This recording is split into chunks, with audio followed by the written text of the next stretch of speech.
नमस्कार, जय हिंद दोस्तों। स्वागत है आपका हमारे यूट्यूब चैनल GWA पर।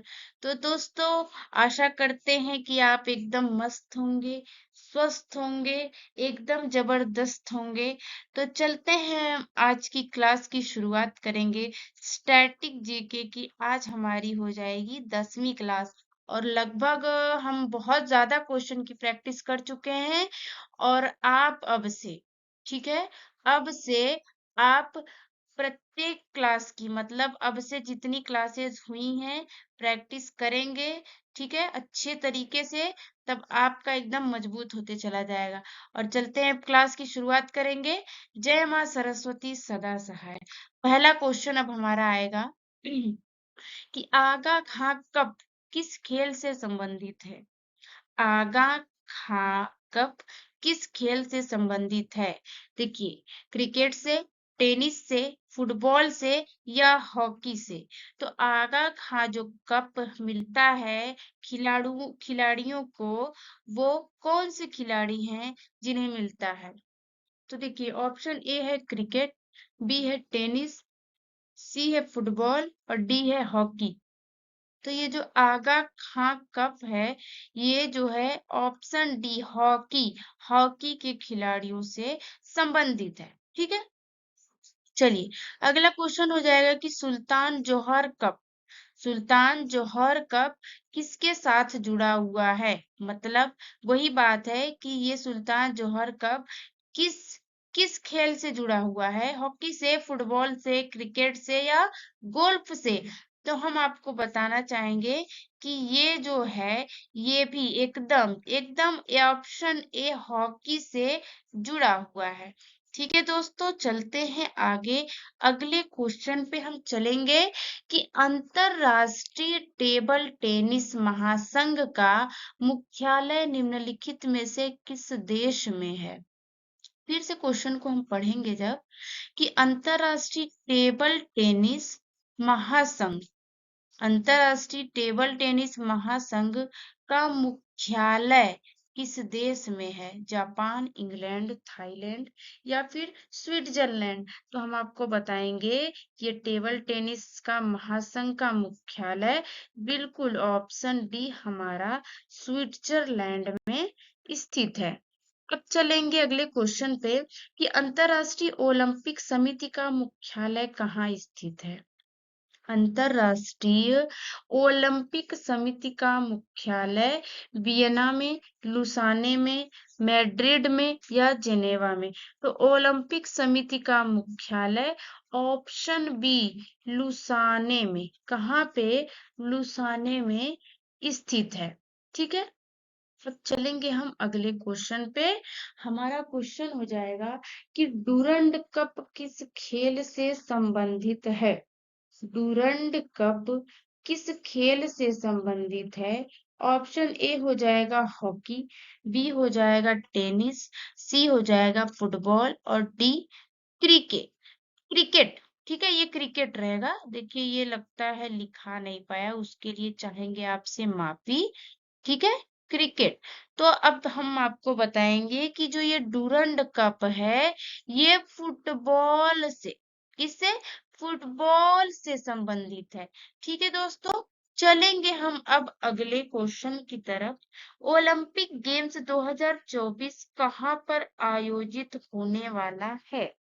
अगर हम क्वेश्चन पे देखेंगे तो ओलंपिक गेम्स 2024 कहाँ पर आयोजित होने वाला है। ऑप्शन ए है टोक्यो, बी है पेरिस, सी है लीमा और डी है वियना।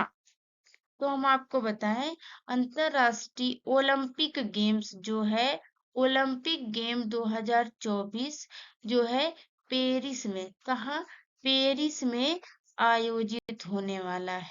ठीक है, चलेंगे अगले क्वेश्चन की तरफ कि भारत सरकार ने निम्न में से किस तिथि को सुभाष चंद्र बोस की जयंती को पराक्रम दिवस के रूप में मनाने का निर्णय लिया।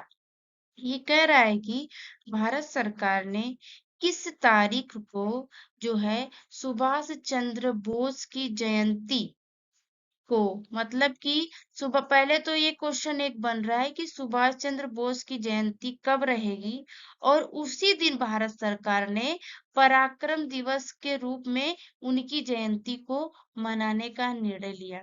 तो अब हम बताएंगे 12 मार्च को, या 7 जून को, या 5 जनवरी को, या डी 23 जनवरी को। तो हम अब बताएंगे आपको, ऑप्शन डी हो जाएगा हमारा, ठीक है। ठीक, पराक्रम दिवस कब? 23 जनवरी को पराक्रम दिवस के रूप में हम मनाते हैं। अब चलेंगे, राष्ट्रीय हथकरघा दिवस कब मनाया जाता है? राष्ट्रीय हथकरघा दिवस कब मनाया जाता है? ऑप्शन ए हो जाएगा 7 जून, ठीक है। बी हो जाएगा 7 अगस्त, सी होगा 17 जुलाई, और डी हो जाएगा 17 सितंबर। तो राष्ट्रीय हथकरघा दिवस जो है, ऑप्शन बी 7 अगस्त को मनाया जाता है, ठीक है। अब चलेंगे अगले क्वेश्चन पे, कि संस्कृत विद्वान पाणिनि, ठीक है, ये पाणिनि जो थे वो संस्कृत के विद्वान थे, उनके द्वारा लिखित अष्टाध्यायी संबंधित एक पुस्तक है। मतलब अष्टाध्यायी जो है वो किससे संबंधित है? अब देखिए चारों ऑप्शन में जब हम देखेंगे कि अष्टाध्यायी जो ये बुक है, ठीक है, ये जो है ये किससे संबंधित है? व्याकरण से, अर्थव्यवस्था से, विधि से, विधि मतलब कानून से, और या फिर औषधि से। तो हम आपको बताएंगे ये अष्टाध्यायी ऑप्शन ए, ठीक है, ऑप्शन ए व्याकरण से संबंधित है, ठीक है। किससे हो जाएगा? व्याकरण से संबंधित हो जाएगा। अब चलेंगे अगले क्वेश्चन पे हम, ठीक है। Pathway to God, pathway to God, pathway to God नामक पुस्तक के लेखक कौन है? ए है श्री अरविंदो, बी है जवाहरलाल नेहरू, सी है महात्मा गांधी, और डी हो जाएगा सरदार वल्लभ भाई पटेल। तो पाथवे टू गॉड नामक पुस्तक जो है किससे संबंधित है? ये बिल्कुल ऑप्शन सी महात्मा गांधी जो है, हमारे राष्ट्रपिता महात्मा गांधी की ये पुस्तक है, पाथवे टू गॉड। अब चलेंगे, क्वेश्चन है कि भारत के निम्नलिखित बंदरगाहों में कौन सा एक खुला सागरीय बंदरगाह है? सागरीय बंदरगाह कौन सा है? ये खुला सागरीय बंदरगाह मुंबई, विशाखापट्टनम, हल्दिया, या चेन्नई। तो हम आपको बताना चाहेंगे कि ये जो खुला सागरीय बंदरगाह है, बिल्कुल ऑप्शन ए मुंबई का, ठीक है। मुंबई का जो बंदरगाह है उसे हम खुला सागरीय बंदरगाह की संज्ञा दे सकते हैं, या वो खुला सागरीय बंदरगाह के नाम से जाना जाता है। अब अगला है कि दक्षिण पश्चिम रेलवे का मुख्यालय कहाँ स्थित है? दक्षिण पश्चिम रेलवे का मुख्यालय कहाँ स्थित है? सिकंदराबाद, चेन्नई, कोलकाता, या हुबली, ठीक है। क्या हो जाएगा? दक्षिण पश्चिम रेलवे का मुख्यालय कहाँ स्थित है? सिकंदराबाद, चेन्नई, कोलकाता, हुबली। तो दक्षिण पश्चिम बोल रहा है ना, दक्षिण पश्चिम अगर बोलेगा तो जी बिल्कुल ऑप्शन डी हुबली हमारा एकदम करेक्ट आंसर हो जाएगा, ठीक है। अब अगला क्वेश्चन है कि राष्ट्रीय राजमार्ग 44, मतलब NH44 जो सबसे लंबा राष्ट्रीय मार्ग है हमारा, के निर्माण के लिए कितने राष्ट्रीय राजमार्गों को आपस में मिलाया गया है? ये NH44 है, सबसे लंबा है, ठीक है। तो इसके निर्माण के लिए ऐसे कितने राष्ट्रीय राजमार्ग को आपस में मिलाया गया है? क्योंकि भाई ये एकदम सबसे लंबा है, तो बीच बीच में कहीं ना कहीं से तो मिला होगा, जरूर मिला होगा। तो कितने राष्ट्रीय राजमार्ग आपस में मिलाए गए हैं के मतलब इसके बनाने में। तो ऑप्शन ए है 7, बी है 6, सी है 4, डी है 5। तो हम आपको बताए बिल्कुल ऑप्शन ए 7 हमारा करेक्ट आंसर हो जाएगा। ठीक है, अब चलेंगे। क्वेश्चन हमारा कह रहा है कि क्या क्वेश्चन कह रहा है कि निम्न में से कौन सा कर्नाटक का एक नृत्य है। निम्न में से कौन सा कर्नाटक का एक नृत्य है। रोफ नहीं, रोफ तो हमारा हो जाएगा जम्मू कश्मीर का। कर्मा, इसे झारखंड का, ये झारखंड का है। लावा, लावा वैसे हमें याद नहीं आ रहा है, उसके लिए सॉरी। और बैलाटा यही हमारा कर्नाटक का हो जाएगा। ठीक है, यही हो जाएगा हमारा कर्नाटक का। अब चलेंगे हम अगले क्वेश्चन की तरफ। ठीक है, और क्वेश्चन तो ठीक है हम ला ही रहे हैं, लेकिन आप भी अपना रिवीजन अच्छे से कर रहे होंगे। ठीक है, ये हमको तो यही है कि आप रिवीजन एकदम बढ़िया से कर रहे होंगे।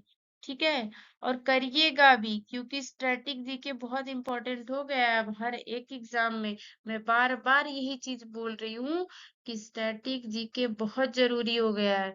और जो जितने क्वेश्चन हम लेके आए हैं, लगभग 200 क्वेश्चन लाए हुए हैं।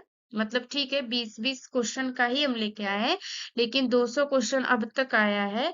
तो सारे पहले के एग्जाम में आ चुका है, जो हम वही क्वेश्चन सारे लाए हैं। देखिए, ऐसा एक भी क्वेश्चन नहीं है कि जो मतलब कि किसी एग्जाम में नहीं आया हो।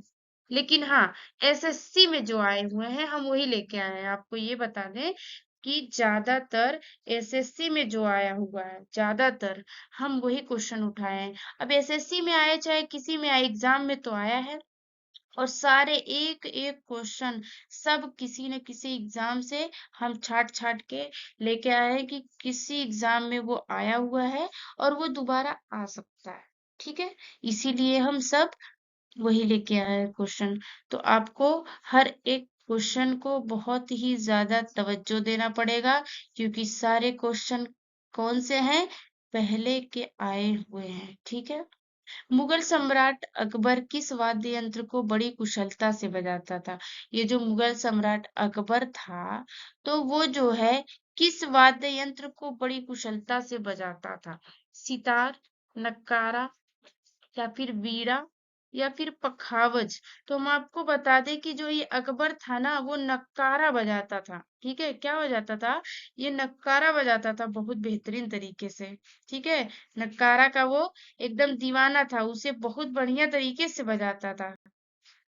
ठीक, अब चलते हैं। क्वेश्चन है, पंचायत कला किससे संबंधित है। पंचायत कला किससे संबंधित है। चित्रकला का एक रूप है, या मंदिर की वास्तुकला है, या फिर टाउन प्लानिंग का एक तरीका है, या ऑप्शन डी कोई नहीं। तो हम आपको बता दें कि ये जो पंचायत कला जो है, ये मंदिरों की वास्तुकला है। मंदिरों की वास्तुकला से संबंधित है। ठीक है, अब हम चलेंगे अगला क्वेश्चन, और ये होगा हमारी क्लास का एकदम अंतिम क्वेश्चन होगा। ठीक है, तबला वादक किशन महाराज किस घराने से संबंधित है। तबला वादक किशन महाराज, ये जो किशन महाराज हैं, ठीक है, ये जो किशन महाराज हैं, वो क्या बजाते थे, तबला बजाते थे। तो ये जो तबला बजाते थे, इस ये जो है वो किस घराने से संबंधित थे। किशन महाराज जो कि तबला वादक थे, वो किस घराने से संबंधित थे। बनारस घराना, लखनऊ घराना, ग्वालियर घराना, या फिर किराना घराना। तो अब हम आपको बताएंगे कि तबला वादक किशन महाराज एकदम ऑप्शन ए हो जाएगा, बनारस घराना से संबंधित थे। तो दोस्तों, आज की ये क्लास होगी अब यहीं पर विराम। और अब आपसे हम ये एक तरह से रिक्वेस्ट ही कर रहे हैं कि आप एक एक क्वेश्चन को बहुत ही अच्छे तरीके से पढ़िएगा। ठीक है, अब अगर हम लाएंगे स्टैटिक जीके का, तो हो सके तो मतलब एक एक टॉपिक उठाएंगे। उस तरीके से लेके आएँगे कुछ दिनों में, ठीक है? एक-एक टॉपिक उठाएँगे क्योंकि इसमें हमने मिक्स क्वेश्चन लाया था और उसका रीज़न ये था कि ये सारे क्वेश्चन जो है पहले की परीक्षाओं में आए हुए थे। इसलिए हम वहाँ से छाँट-छाँट के क्वेश्चन लेके आ रहे थे कि पहले के आए हुए हैं तो फिर से आ सकते हैं क्योंकि वही रिपीट होता है और कोई बात नहीं है।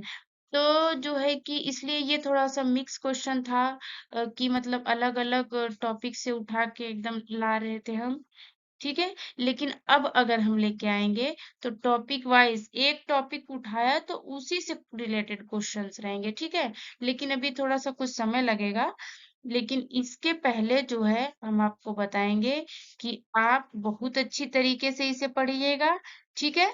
उसके बाद अब आपके सामने टॉपिक वाइज़ आएगा, ठीक? चलिए, ठीक है, थैंक यू। लेकिन थैंक यू ठीक है, लेकिन हम फिर से आपसे कहेंगे कि अगर चैनल पर पहली बार आए हो तो चैनल को सब्सक्राइब जरूर कर देंगे, एकदम हमारे लिए सब्सक्राइब कर दीजिए। और अगर क्लास पसंद आई हो तो बिल्कुल बिना लाइक का बटन दबाए हुए आप जाएंगे नहीं, ठीक है? चलिए, ठीक है, थैंक यू।